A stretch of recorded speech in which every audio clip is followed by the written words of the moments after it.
Então, pessoal, mais um problema, né, para a gente resolver. Dessa vez é um exemplo do próprio FITS, tá? O exemplo 4.5 da sexta edição, ele tem também na sétima edição um exemplo parecido com esse.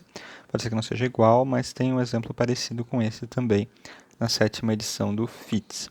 É um exemplo bem simples também, bem tranquilo, igual o exemplo do torque magnético, né, pelo ponto de vista magnético. É basicamente a aplicação de forma, né? O que ele quer saber? Bem, ele dá os dados de uma determinada máquina e quer saber qual que é a força magnetomotriz no entreferro, né, devido ao rotor, o fluxo de pico também devido ao rotor, a densidade de fluxo e o fluxo, né, e a tensão induzida de fase e de linha. Tá? Bem tranquilo esse exemplo do FITS. Bem, então a letra A ele pede para saber qual que é a tensão, a FMM, né? A força magnetomotriz, a tensão. Bem, a FMM está de rotor, de pico, né, no entreferro, que é a FMM que vai estar atuando no entreferro, é 4 sobre π, daí o fator de enrolamento do rotor, vezes o número de espelho do rotor, dividido pelo número de polos do rotor, vezes a corrente de excitação do rotor. Né? Lembrando que isso daqui é o pico, né, dessa FMM, tem 3 vezes o cosseno para aproximação senoidal e, enfim, toda a série de Fourier sucessiva, né, para pegar a onda completa. Bem, então, basicamente, 4 sobre π, ele deu todos os dados, então KF é 0,945, NF é 68 espiras, e eu tenho uma máquina de 2 polos, né? IF 120 amperes, então a força magnetomotriz do rotor que vai falar entre ferro é 29.454 amperes-pira por polo. Bem, agora a letra B, eu quero saber quem que é o B. Né? O B ele vai ser μ0 vezes F sobre G. Né?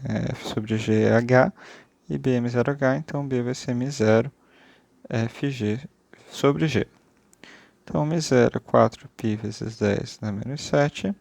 FG vai ser 29.454 dividido por G, que é 0,045 metro. Isso vai me dar um total de um B de 0,822 Tesla. Né? Bem, letra C. Então a gente tem que calcular agora o fluxo.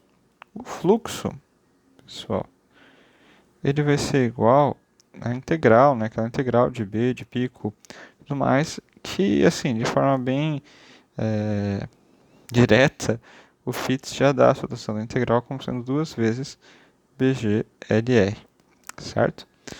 Bem, então esse fluxo, né? Que LR seria a área, só que não é tipo, é 2 vezes essa área, basicamente, porque é a área assim. Né?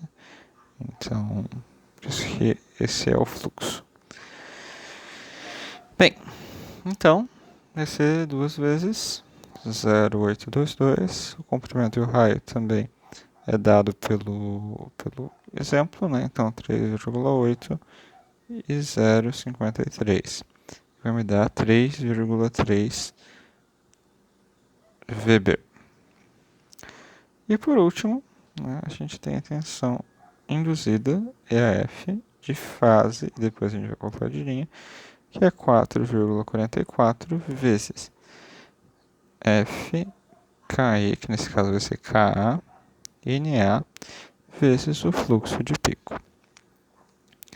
Então, 4,44, F60, KA é 0,933, NA é 18 e o fluxo de pico é 3,313. Vai dar um total de uma tensão induzida de 14,8 kV, certo? Isso na fase, né? Internamente, dentro de cada fase.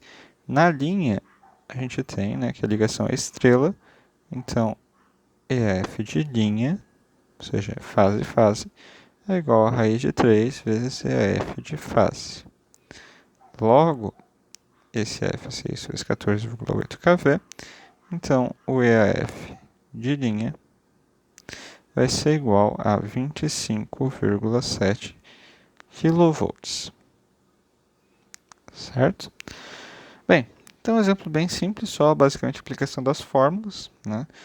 Mas é interessante para a gente poder ter uma noção dos valores e tudo mais, sempre é interessante ter um exemplo assim, beleza? Então, esse é um turbogerador também, é parecido com aquele exemplo é quase a mesma máquina, né? Só que aqui eu acho que a excitação está diferente, tá? A excitação daquele era bem inferior, né? Aqui ele está com corrente de campo 720 amperes, então é bem mais alta, beleza?